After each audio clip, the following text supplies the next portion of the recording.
نحمدہ و نصلی علی رسول الکریم فاعوذ باللہ من الشیطان الرجیم بسم اللہ الرحمن الرحیم ربی اشرح لی صدری یسر لی امری واحلل عقدۃ من لسانی یفقہوا قولی انت الہادی انت الحق لیس الہادی اللہ اللہم صلی علی محمد وعلی آل محمد کما صلیت علی ابراہیم وعلی آل ابراہیم انک حمید مجید اللہم بارک علی محمد وعلی آل محمد کما بارکت علی ابراہیم وعلی آل ابراہیم انک حمید مجید۔ السلام علیکم رحمۃ اللہ وبرکاتہ۔ اللہ رب العزت کے فضل و کرم سے آج تیسری بار ہمیں ملیں سو ہے۔ آج کا تیسرا واعظ ہے غوث پاک رضی اللہ تعالیٰ عنہ کی غنیۃ الطالبین کتاب میں سی بہشت کا موضوع ہمیں پڑھ رہے ہیں۔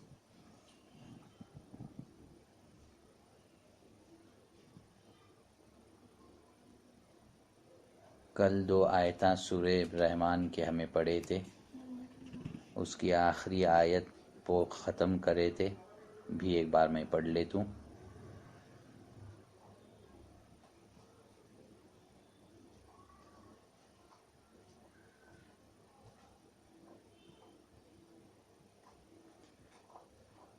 اس خوشی سے فارغ ہو کر ان جلوسوں میں شرکت کریں گے جو باغوں اور نہروں کے کنارے قائم ہوں گے، وہاں نہایت قیمتی فرش بچھے ہوں گے، یہ لوگ اپنی سبز رفرفوں پر سوار ہوں گے۔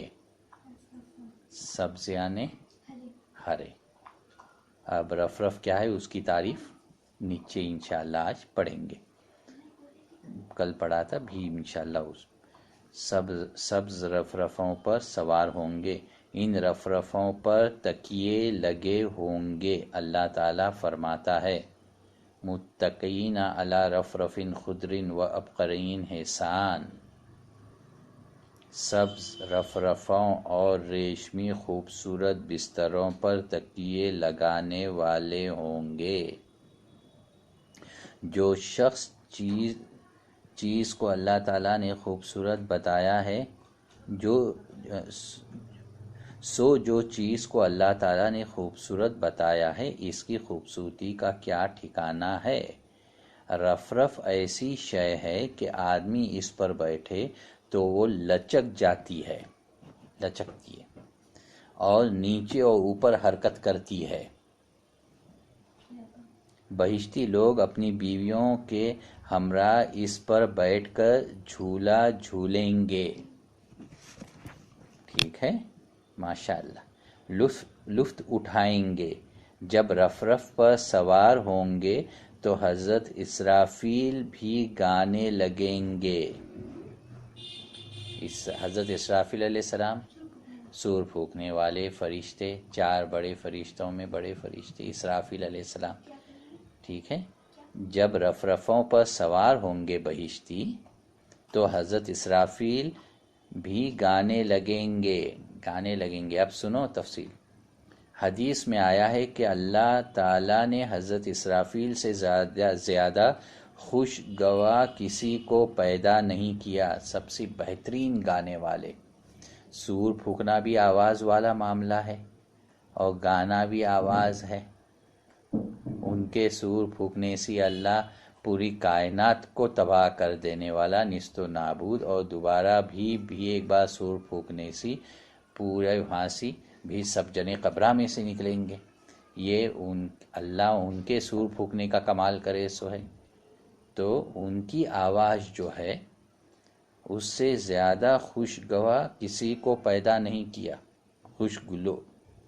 ٹھیک ہے، جب وہ گانے لگتے ہیں تو 7 آسمانوں کے رہنے والے نماز اور تسبیح اور تہلیل چھوڑ کر ان کا گانا سننے میں مئو ہو جاتے ہیں۔ جب اللہ کی ولی بھی رفرفوں پر سوار ہو جاتے ہیں تو اسرافیل نہایت عمدہ آواز سے اللہ تعالیٰ کی تسبیح و تہلیل گاتے ہیں۔ گانا کا تو کیا ہے، اللہ کی تعریف بیان کرنا، اللہ کی حمد و ثنا کرنا، اللہ کی بزرگی بیان کرنا، اللہ کی پاکی بیان کرنا۔ بہشت کے تمام درخت بھی گانا سنتے ہیں۔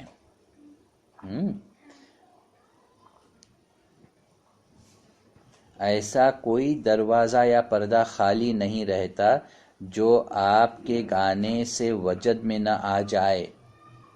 وجد میں آنا کا تو ایکسٹسی انگریزی میں بولتے ہیں، یعنی ایک دم خماری میں آنا، ایک دم مدہوش ہو جانا، سمجھے؟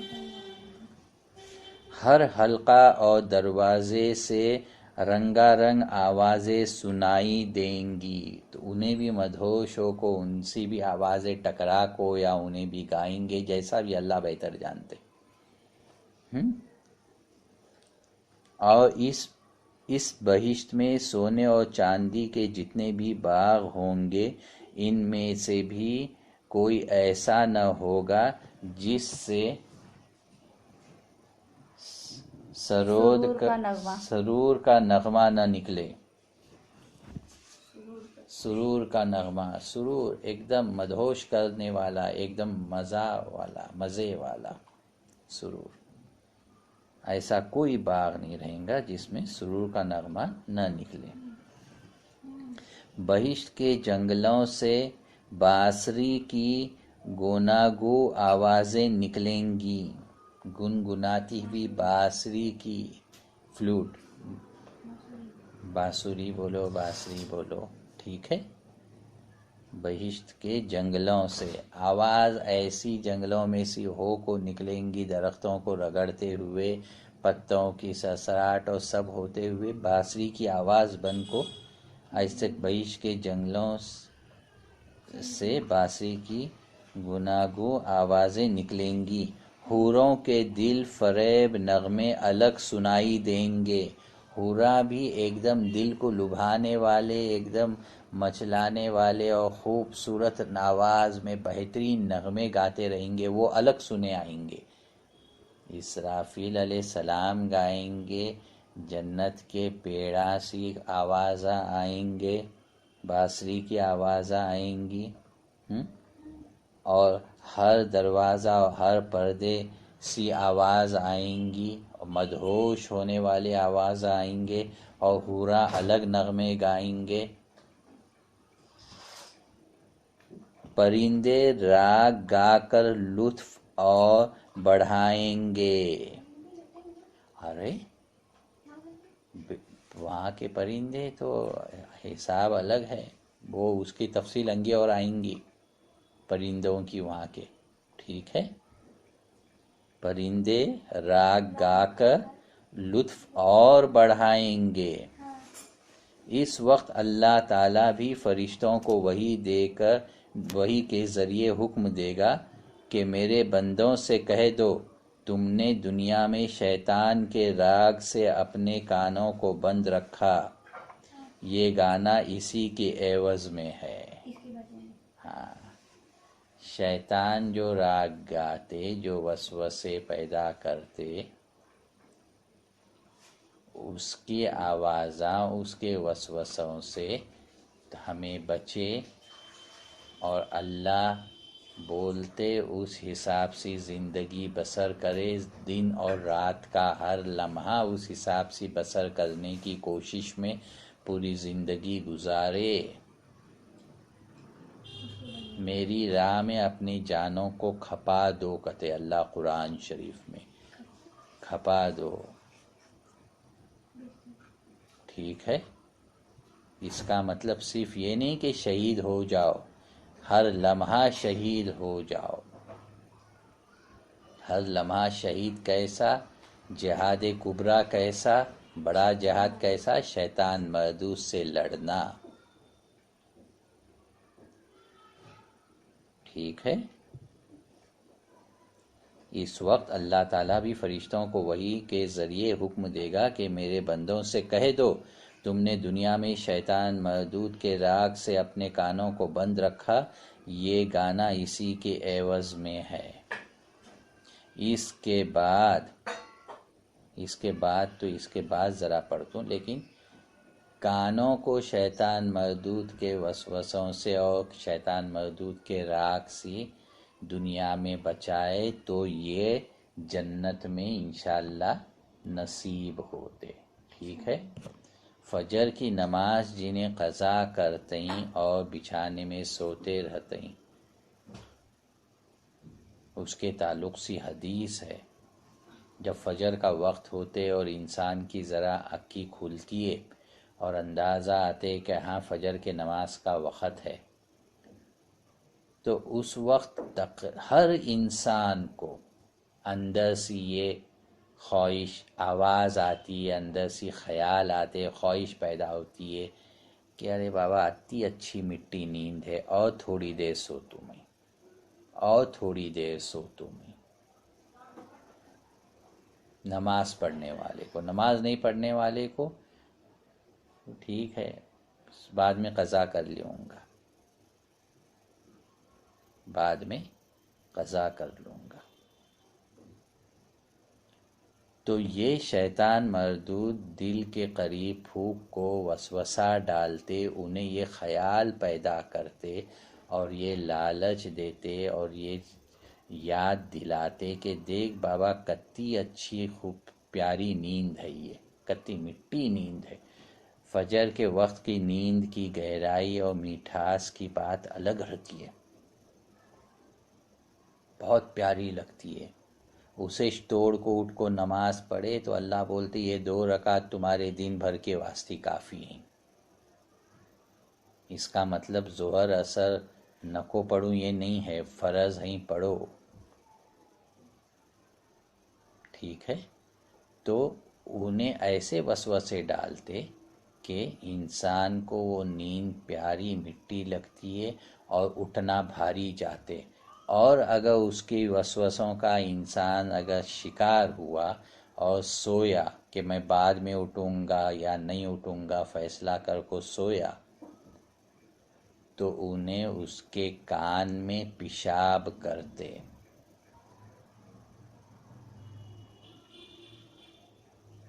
رسول اللہ صلی اللہ تعالیٰ علیہ وآلہ وسلم اگر بولیں تو حق ہے، حق ہے، حق ہے. ہم نہ شیطان دستے نہ اس نے کرے سو پیشاب کان میں دستے. جمعی آئی اگر ہمیں منہ کھلا رکھ کو اگر جمعی دیے تو حدیث ہے جمعی کے تعلق سی کیا ہے کہ جمعی آئی تو جھگڑو لڑو اس کے ساتھ اور آنے نہ کو دیوں. جھگڑنا لڑنا کا تو داتا بند کرو اور اس سے روکنے کی کوشش کرو. اس کے باوجود اگر کبھی کبھار آئی تو ڈاوے ہاتھ کو ہتھیلی کو الٹا کر کو منہ پر رکھو اور جمعی دیو اور لا حول ولا قوت الا باللہ العلی العظیم پڑھو. اور حدیث شریف میں اس کے انگے یہ بھی ہے کہ تو شیطان مردود جمعی کے وقت تمہارے منہ میں گھسنے کی کوشش کرتے. اب یہ ایمان کے باتاں ہیں. اگر مسلمان ہے تو اس کو ایمان رہنا لازمی ہے. کسی بھی ایک حدیث یا ایک آیت کا انکار کرے تو کافر بن جاتے ہیں. نام مسلمان رہیں گا، ماں باپ مسلمان رہیں گے، بھان بھیا مسلمان رہیں گے، مرے تو مسلمان قبرستان میں دفن ہوئیں گے، اس کے پہلے نمازاں پڑھتے رہیں گے، لیکن جب تک سچی توبہ نہیں کرتے اور بھی دوبارہ کلمہ نہیں پڑھتے تب تک بھی مسلمان نہیں ہوتے. اگر ایک بھی حدیث یا ایک بھی آیت کے منکر ہوئے، انکار کرنے والے ہوئے، تو دل میں خیال بھی آئے تو اعوذ باللہ من الشیطان الرجیم پڑھ لو. دنیا میں آج کل بڑے بڑے کمالہ ہوتے ہیں، اسے نہیں ماننے میں کوئی مسئلہ نہیں ہوتا، بلکہ اسے ماننے میں مسئلہ نہیں ہوتا. دنیا میں کہاں بھی کدھر بھی کوئی میچ چلیے، کوئی فنکشن چلے، پوری دنیا اسے لائیو گھر میں اپنے کمرے میں گھر کے اندر بیٹھ کو کرسیاں پہ آرام سے بیٹھ کو دیکھ رہی، یہ کمال مان لیتے. سمجھ میں آ رہی بات؟ یہ 100 سال پہلے بولتے تو انسان یقین نہیں کرتا تھا. اب یہ عین الیقین ہے، اب کیا سی دیکھ رہے مان لیتے. ایمان کیا ہے؟ اللہ جو بولے اور رسول صلی اللہ علیہ وسلم جو بولیں اس کو پورے کا پورا بھرو ایمان رکھنا، اسے پوری طرح سے مان لینا۔ ہمیں شیطان مردود کو منہ میں گھستے نہیں دیکھتے، نہ ہمیں ہمارے کرامین کاتبین کو دیکھتے ہیں جو پیدائش سے مرے تو تک ہمارے ساتھ ہیں، جنہیں ہمارے سیدھے اور ڈاویں طرف جنت جاتے وقت ہمارے ساتھ چلیں گے، انہیں رستہ دکھلائیں گے۔ ہاں، ہمارے کرامین کاتبین وہاں بھی ساتھ دیں گے، وہ بھی انگے آئیں گا شاید اسی باب میں، بہشت کے باب میں۔ تو ہمیں نہیں دیکھتے ان کو جب تک غیب پہ ایمان نہیں ہے۔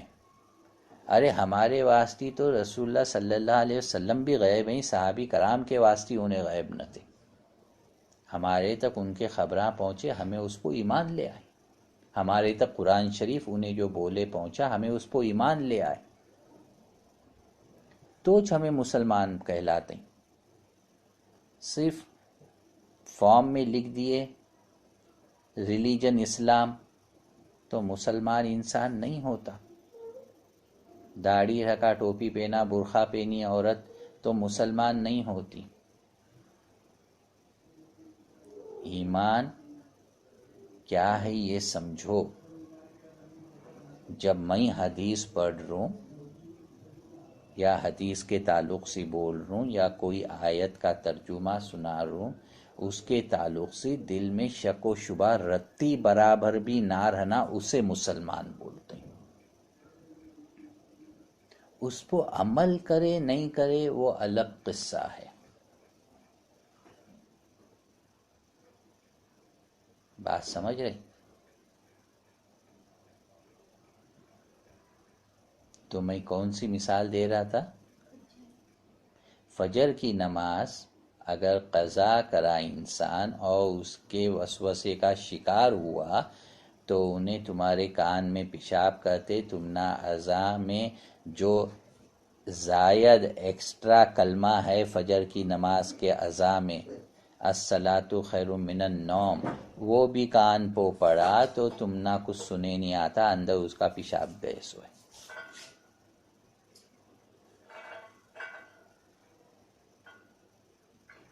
الصلاۃ خیر من النوم، نماز نیند سے بہتر ہے۔ 5 وقت کی اذان میں 4 وقت کی اذان ایک جیسی ہے، فجر کی اذان صرف یہ کلمے کے وجہ سے الگ ہے۔ یاد رکھو مسلمانہ، نماز نیند سے بہتر ہے، سمجھے؟ تو انہیں کان میں پیشاب کرتے۔ اب ایسے کان میں اگر اللہ نہ کرے جو مسلمان آدمیاں عورتاں ہیں، چھوریاں چھورے، لڑکے لڑکیاں ہیں، جنہیں نماز غلطی سے کبھی بھی پڑھ لیتے ہیں یا نہیں پڑھتے، ایسے بہت ہیں، اللہ توفیق دے۔ سب سے پہلا سوال آخرت میں نماز کا ہے۔ پول صراط پہ اگر نماز کا سوال کتنے سال زندگی میں رہے، کتے نمازاں پڑھنے کہتے وقتے اگر ٹیلی برابر نہیں ہوا تو وہاں پول صراط پہ سی پاؤں پھسلتے اور دوزخ میں جاتے، انگے کا سب معاملہ نہیں چھوتا۔ تو جو لوگاں نماز نہیں پڑھتے تو ان کے کان میں روز پیشاب کرتے شیطان مردود، تو ایسے کانا پو جب قرآن اور حدیث کی بات پڑھتی ہے، جب سنت کی بات پڑھتی ہے، اولیاء اللہ کی بات پڑھتی ہے یا نیک بات پڑھتی ہے تو کچھ فرق نہیں پڑتا، وہ کان سے ٹکرا کو نکل جاتی ہے باہر، اندر اترتی نہیں، دل میں جاتی نہیں، عمل میں تبدیل ہوتی نہیں، ہلچل کچھ انسان کے اندر ہوتی نہیں۔ کئی ایسے لوگ ہیں تمہیں دیکھو، میت کے میت میں آئے سو رہتے ہیں اور جو ٹھٹا مذاق کرتے رہتے ہیں، ایسے دلاں سخت ہوتے ہیں۔ قبرستان میں ایک طرف دفن ہو رہے مردہ، دوسرے طرف نہیں کیا 8-10 جنے ٹھہرے سو ہے، اس میں دنیا کے باتیں چلیں، ہنسی مذاق چلے سو ہے۔ قبرستان کو تک نہیں بخشتے، اپنی موت یاد نہیں آتی، یہ دل کی سختی ہے۔ شیطان مردود کا اس حد تک اثر ہے۔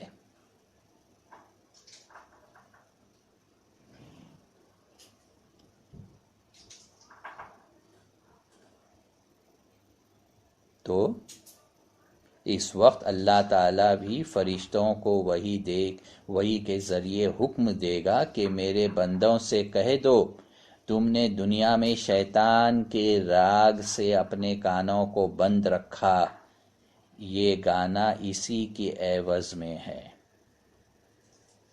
اب دنیا میں ہر روز، ہر رات، ہر دن، ہر وقت تمہیں شیطان مردود سے بچنے کی، اس کے وسوسوں سے لڑ کو، اس سے بچنے کی کوشش کر کو، نیک عمل کرے پوری زندگی بھر، تو اس کے بدلے میں جو اللہ تمنا اگر یہ گانا سنائیں گا، تو یہ آواز سنائیں گا، یہ مدہوش ہونے والی گانے سنائیں گا، تو وہ کیا رہیں گے سوچو۔ اللہ جب بدلہ دینے پہ اتر آتے تو بے حساب دیتے، ہمارے گمان سے بڑھ کو دیتے، ہمیں اندازہ لگا نہیں سکتے۔ میں یہ اس واسطے بول رہا ہوں کہ وہ کیا گانا ہچا سنگا، وہ کتنا مزیدار ہچا سنگا، اس کا ذرا اندازہ لگانے کی کوشش کرو۔ کس کے بدلے میں دے رہے انہیں؟ زندگی بھر تمہیں شیطان مردود سے اپنے کانوں کو بچائے، اس کے بدلے میں یہ ہے۔ اب وہ جو ہے وہ کتا عمدہ ہچا سنگا۔ دنیا میں ہمیں فلماں کے گانے سنتے ہیں، کئی گانے کتے اچھے لگتے ہیں ہم نا، کئی بار تو ایسا ہوتے کہ گانوں کی زبان سمجھ میں نہیں آتی، لیکن اس کی دھن اتنی پیاری رہتی ہے کہ ہم نا بڑی پیاری لگتی ہے اور ہمیں گنگناتے ہیں۔ تو انسان کے فطرت میں موسیقی ہے، گانا ہے، لیکن اسلام کے دائرے میں اس فطرت کو کتا کیا کرنا ہے یہ سیکھنا ہے، اور برابر بچ کو ہے تو پھر وہاں یہ نوازا جائیں گا۔ ٹھیک ہے؟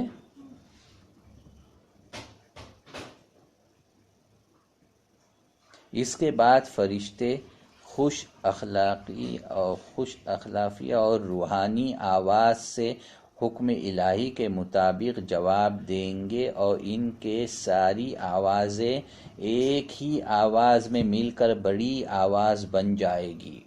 فرشتے وہاں سے جواب دیں گے تو سب فرشتوں کی آوازیں الگ الگ نہیں، ایک آواز بنیں گی، اور وہ بھی بڑی آواز بنیں گی، اس کا بھی ایک الگ کمال اور مزہ۔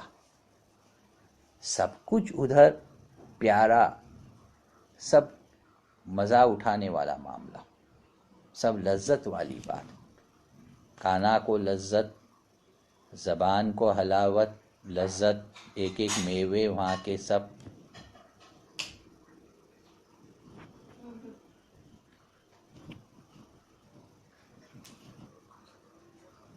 ٹھیک ہے؟ پھر اللہ تعالیٰ فرمائے گا، اے داؤد علیہ السلام، ہمیں علیہ السلام بولیں، میرے عرش کے سائے کے پاس کھڑا ہو اور میری عظمت اور جلالت کا راگ گا۔ میری عظمت اور جلالت، بزرگی کا اور میرے بڑے پن کا میرے راگ گا، اس کے تعلق سے تمہیں گاؤ کر کو اللہ داؤد علیہ السلام جب داؤد علیہ السلام پر زبور کتاب نازل ہوئی، جب انہیں زبور کی تلاوت کرتے تھے تو ہر طرح کے جانور اور پرندے ایک ساتھ آ کو ٹھہر کو چپ سنتے تھے۔ اس میں شیر بھی آتا تھا اور بکری بھی آتی تھی،